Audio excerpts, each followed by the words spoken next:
Today's Gospel, Saturday, May 30, is taken from St. Mark, chapter 11, verses 27 to 33. Jesus and his disciples returned once more to Jerusalem. As he was walking in the temple area, the chief priests, the scribes, and the elders approached him and said to him, "By what authority are you doing these things? Or who gave you this authority to do them?" Jesus said to them, "I shall ask you one question.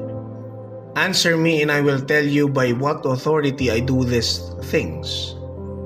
Was John's baptism of heavenly or of human origin? Answer me."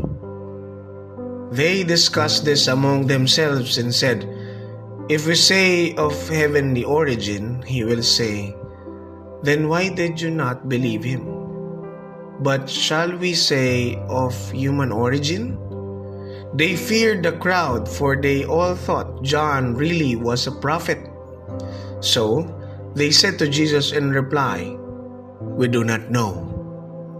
Then Jesus said to them, "Neither shall I tell you by what authority I do these things."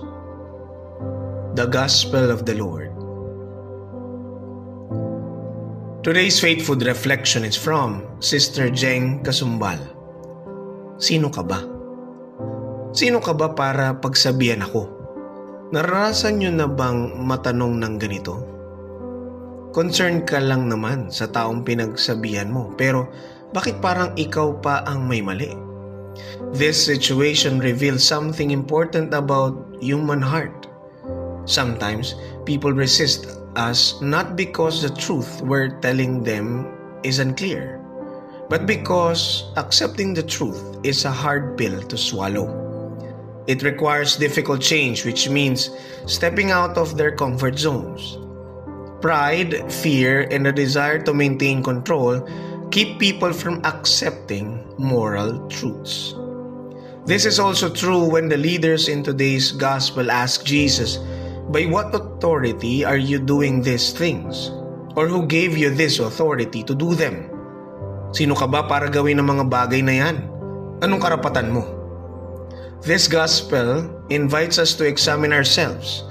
Are there moments when we avoid God's call because it challenges our comfort or our plans? Do we listen with open hearts? Or do we respond like the leaders who refuse to face the truth? Jesus does not force belief, but he continually invites us to trust him. When we approach him with humility instead of defensiveness, we begin to see his authority not as a threat, but as a source of guidance, wisdom, and life. Let us pray. Jesus, my God of truth, teach me to always trust in your word. Amen.